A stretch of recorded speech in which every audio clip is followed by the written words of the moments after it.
வெப்பநிலை பொறுத்தவரைக்கும் டெல்லியினுடைய அதிகபட்ச வெப்பநிலை என்பது 33, குறைந்தபட்சம் 20 வான மேகமூட்டத்துடன் காணப்படும். மும்பையை பொறுத்தவரைக்கும் அதிகபட்ச வெப்பநிலை 36, குறைந்தபட்சம் 28. கொல்கத்தாவினுடைய அதிகபட்ச வெப்பநிலை 34 டிகிரி செல்சியஸ் வரைக்கும் செல்லக்கூடும்.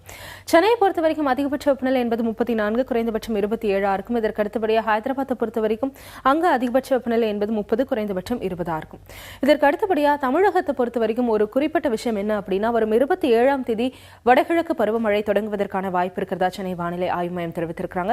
இந்த நேரத்தில் வெப்பநிலை பொறுத்தவரைக்கும் மதுரையினுடைய அதிகபட்ச வெப்பநிலை 34, குறைந்தபட்சம் 22 இதற்கு அடுத்தபடியாக திருச்சியில் லேசான மழைக்கான வாய்ப்பு இருக்கு. அதிகபட்சம் 33 டிகிரி செல்சியஸ் வரைக்கும் வெப்பநிலை இருக்கக்கூடும். கோயம்புத்தூரை பொறுத்தவரைக்கும் அதிகபட்சம் 34, குறைந்தபட்சம் 19 இதற்கு அடுத்தபடியாக நெல்லையை பொறுத்தவரைக்கும் அதிகபட்ச வெப்பநிலை என்பது 34 கடந்த 24 மணி நேரத்தை பொறுத்தவரைக்கும் கோவை மாவட்டம் மேட்டுப்பாளையத்தில் 8 சென்டிமீட்டர் மழை பதிவாகி இருக்கு.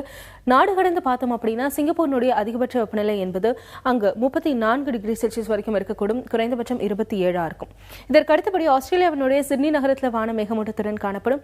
அதிகபட்ச வெப்பநிலை 22, குறைந்தபட்சம் 15 பாகிஸ்தானுடைய இஸ்லாமாபாத்தை பொறுத்தவரைக்கும் மழைக்கான வாய்ப்பு இருக்கு. அதிகபட்ச வெப்பநிலை 22, குறைந்தபட்சம் 14 துபாயை பொறுத்தவரைக்கும் அதிகபட்ச வெப்பநிலை என்பது 36, குறைந்தபட்சம் 27 லண்டன் நகரத்தை பொறுத்தவரைக்கும் வான மேகமூட்டத்துடன் காணப்படும். அதிகபட்சம் 25, குறைந்தபட்சம் 13 டிகிரி செல்சியஸ் நியூயார்க்கை பொறுத்தவரைக்கும் அதிகபட்ச வெப்பநிலை என்பது 34, குறைந்தபட்சம் 23 டிகிரி செல்சியஸ் இவைதான் ஒட்டுமொத்த வானிலை நிலவரம்.